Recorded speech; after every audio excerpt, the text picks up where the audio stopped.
Let me ask you something. Which person do you think is wealthier? The one with the brand new truck sitting in the driveway, or the one driving that 10-year-old sedan? If you guessed the truck owner, I don't blame you. We've all been trained to believe that looking successful means being successful. But here's the uncomfortable truth. The person with the older car might have $1 million in investments. The person with the new truck? They might be 3 missed paychecks away from losing everything. So here's the question that should keep you up at night. Is your hard-earned money buying you freedom, or is it just buying you a bill? Before the top 1% buy anything, they ask themselves one simple question. Will this make me money, or will this cost me money? Here's the test. If something takes money out of your pocket every month, insurance, gas, maintenance, interest payments, it's a liability. It doesn't matter how shiny it is. It doesn't matter what your neighbor thinks. It doesn't matter what the commercials promised you. If it's costing you money, it's not making you wealthy. Let's talk about that brand new truck. Society calls it an asset. Your bank might even list it on your balance sheet as something you own. But let's do the math. Year 1 costs.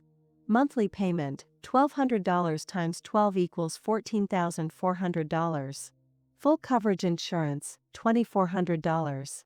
Gas for 15,000 miles per year, $3,000. Maintenance and registration, $1,200. Total year 1 cost, $21,000. And here's the kicker. That truck lost $10,000 in value the moment you drove it off the lot.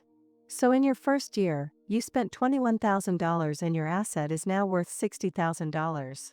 You're down $31,000. Now, let's look at what the quiet millionaire did with that same $21,000. They put it into a low-cost S&P 500 index fund. Historically, that money grows at about 10% per year. Year 5, $134,000. Year 10, $348,000. Year 20, $1.2 million. Same money. 2 completely different futures. One bought a depreciating liability disguised as a status symbol. The other bought actual freedom. Here's what nobody tells you. We were programmed wrong. From childhood, we were told, work hard, get good grades, get a good job, buy nice things. And we believed that the equation led to wealth. But here's what actually happens. You get the good job. You start making $60,000, then $80,000, then $100,000. And somehow, you're still living paycheck to paycheck. This is called lifestyle inflation. As your income grows, so do your expenses. Bigger house. Nicer car. More subscriptions. Better vacations. You're making more money than ever, but you're not getting wealthier. Here's the shift the wealthy make. They buy assets first. They let those assets generate income. Then, and only then, they use that passive income to pay for their luxuries. They delay the reward. But when the reward comes, it's permanent, not financed. Okay. So what do you actually do with this information? Step 1, audit your current life. Look around your house, your driveway, your subscriptions. Ask yourself, is this putting money in my pocket or taking money out? Be brutally honest. That gym membership you don't use? Liability. That car payment? Liability. That boat sitting in the driveway 8 months a year? Massive liability. Step 2, stop the bleeding. You don't have to sell everything tomorrow. But you do need to stop digging the hole deeper.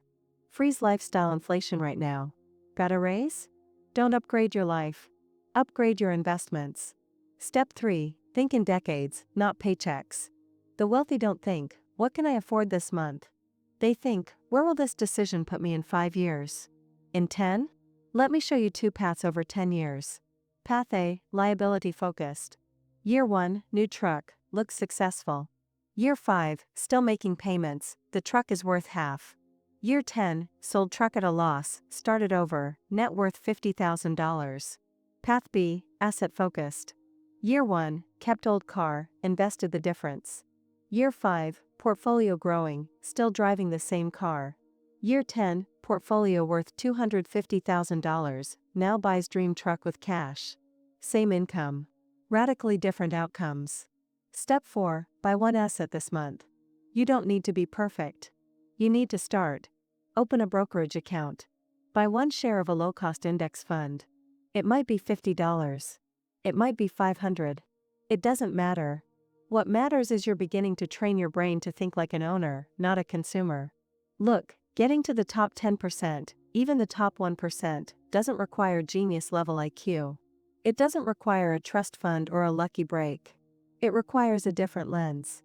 The lens that sees a new car payment as a 6-year prison sentence. The lens that sees a rental property as a money printing machine. The lens that understands real wealth isn't the car in your driveway.